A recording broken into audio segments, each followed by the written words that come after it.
This is Margaret Ann Windsor. Peggy and Dempsey Childers. Really put together here, aren't I? Upside down camera and all. Peggy Ann Dempsey is the name that was given to me when I was kidnapped in 41 from Buckingham Palace and brought to the United States and dropped off at Moulton, Alabama in a pigsty. And that's exactly what it was, a hellhole. Any other word would be a lie. I married a Childers. That's the name I still have to use. Isn't that strange? 75 years old almost, and I can't use my real name in this land of the free and home of the brave. I started doing journals because I had put on videos previously what had been done to me as much as I could. It's been a lifelong thing. Where I did a medical malpractice book, 77, 78, about mind control murders. And I won't go into that anymore other than I'm going to show you some that go into the patterns, and they're definitely mind control murders. And I'm just going to show a couple of those. There's a whole list before and after. This is the Fort Hood shooter who went to Virginia Tech, about 50 miles from Roanoke here. He became a psychiatrist, and this is Eric Rudolph, who's in prison now, who lived on the Appalachian Trail in the forest in the Carolinas, and he is convicted of the Olympic Park bombings there in Atlanta and abortion clinic in Alabama. So he's a victim of mind control. They're victims, just as much as the ones that were killed. So anyway, I'll leave it at that. It's the agency that's doing it that people shy away from, and really they kill the messenger, which has been me. But and that was like Larry Flint. I was flown out there during a campaign in '83, and the person was programmed that shot him on March the 6th of '78.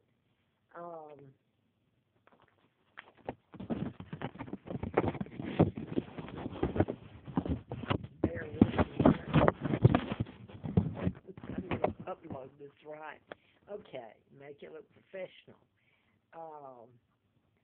Did I show you my mom, my dad? I don't have a picture of my mom. The real King Edward VIII.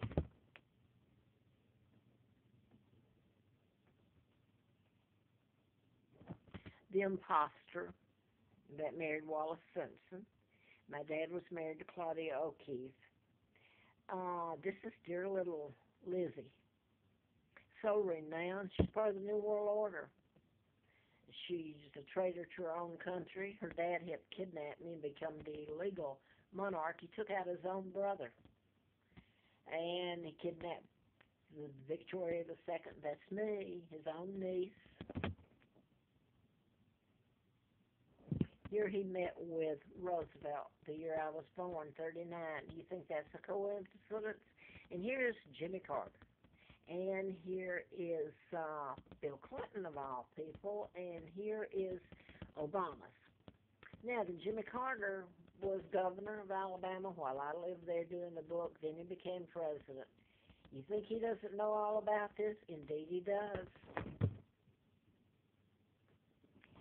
And if you saw Mrs. Obama sitting in the middle of the Appalachian Trail pulling garbage bags, couldn't walk from being beaten to a pulp, you would be so outraged, it would be all over every paper in the world. Yet I'm 75 years old. Last year, I went there, and that's exactly where two Brits found me, sitting in the middle of the road, couldn't walk, or the Appalachian Trail, trying to get to a site just to have a place to be, pulling garbage bags, suitcase, and equipment, what equipment I have. So now then, if I haven't lost you, I'm going to pick up on the journal I left off where they'd put antifreeze in me, April Fool's Day of '80. I had been, if you want to say, juggled around from here to there across the state line illegally. locked up again by Dempsey, the mother of the twins, that I grew up thinking I was a twin. So she had me, they shoved me in the car. I never went back to my apartment. My ex-husband had it. And then he remarried soon after then. So he was a part of the killing me and using mental health to do it. If the antifreeze didn't do it, they sure the hell were going to do it with Lina in the legal system, mental health. So I passed a background check. A tox was finally done that I asked for on April the 1st when I went to West Paces Ferry and got locked up. Then there was the second hospital for a night, if you call it a hospital. Then it was across the state line, and Dempsey had total control of me. Then she dropped me off at Crestwood, and Bill Goodson was assigned to me. And the tox screen, none of the normal blood work or anything was done there either. So that was Saturday night, the night before Easter, the 6th of April. So then on that Wednesday, that tox screen was finally done. When it came back from Georgia, not from the state of Alabama, Montgomery, where it should have come back from. It showed antifreeze and something else that I didn't know what it was at the time. My ex-husband got the report and gave it to me. I have no rights. They wouldn't give it to me. So anyway, Lina Dempsey was, I found out later when I found out my real name, and while all this was happening, she was afraid of the book being told and all this and getting attention, and she killed her own twins, Peggy and Carl.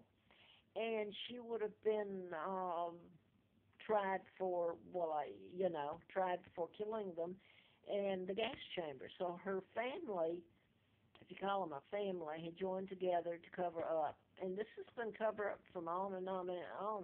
The Windsors have covered it up. So they've used the mental health system to do it, to kill you, to defame you, to lie, create a false background. So now then, I've been trying to tell people, as I did when I finished the book and when the Wayne Williams, the Black Atlanta children were being killed, that it was done in patterns and mind control used in it. Now then, Dempsey's trying to get me locked up. She's got to run around with a tape recorder, and she provokes me, and she scares me to death because she told me that her friend Judge McCoy, she would get him to have me sent away, quote, sent away to Tuscaloosa, this Alabama mental health. Well, you wouldn't get out of there. I wouldn't. So I stayed terrified, and in the condition I'm in, I'm trying to act normal when I had antifreeze put in me, and my brain's been baked. Excuse me if I can't pull it out and hand it to you and show you and say, hey, look what's been done to me. And the after effects last for. So anyway, I'm trying to get to someone who will help and expose the stuff. I don't know about being kidnapped now at this time. So the next job I had after Fred Simpson, I worked for Golden Triangle and for Doyle Duke. And I had a Watts line there, so I called Mary Welcome because the trial was going to go on in Atlanta with Wayne Williams on trial. I called, and I didn't think I'd get through to her. I was put right through. And she said, oh, I do believe you. She said she was going to send over an attorney with ID and a deposition taken. Well, instead of that, I walked out, and I met Henry Mims, a black attorney. And it was just a little later, November, that I had just paid my rent, and I had a hard time getting the money together because my jobs had been shut down. So when I came out on November the 1st from paying my rent for a month, I walk up, and there's two cops standing there. And I'm friendly. I say, can I help you? And they say, well, yeah, we're looking for Peggy Childers. So I said, well, that would be me. And lo and behold, they had a warrant signed by Lina Dempsey to have me committed. So I was taken off, and I managed to call Jack Hartsville, who saved my life. He really did. He was a reporter. And Judge Green and Bill Goodson was the doctor at Crestwood during the talks and all that, was the one assigned to me. I was threatened if I didn't have a relationship and go into counseling with Dempsey that I'd be locked up. It would be used against me. Well, wouldn't that be cute? She would provoke the heck out of me, so I refused. She'd make me look bad. Um, Judge Green, probate judge, she wouldn't let a reporter in there. Finally, Jack, he got in there anyway.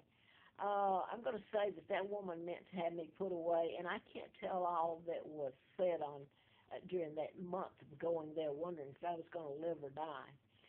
So at least Henry Mims, the black attorney, was a nice attorney. I don't know since then why nothing's been done. He has a job in, I believe, North Carolina. So I don't know why there hasn't been follow-up by some people. But anyway, I keep saying that, I suppose. I was out, and that was scary. You'd have to see what happened in there. It was horrifying. I'll say this, that the Judge Myrtle Green did die. She had a heart attack not too long after then. You know what? There were limousines all over the place. Like she's a nice person, and I'm garbage out on the street. I went to the federal building there in Huntsville, and I was going to have the marshal serve and get some papers for me from the hospitals where this had happened. Well, I don't remember what happened there. I didn't have the money or whatever, but the lady who took my papers when I walked in was British, and I remember she said, we'll have to have the original papers, documents. So anyway, that scared Lina Dempsey when I told her a Brit. Of course, I didn't know why it scared her because I didn't know my real name at the time. So I stayed for a month there, locked up in Fifth Avenue Hospital by a woman who's trying to kill me and my ex-husband and this country I know now.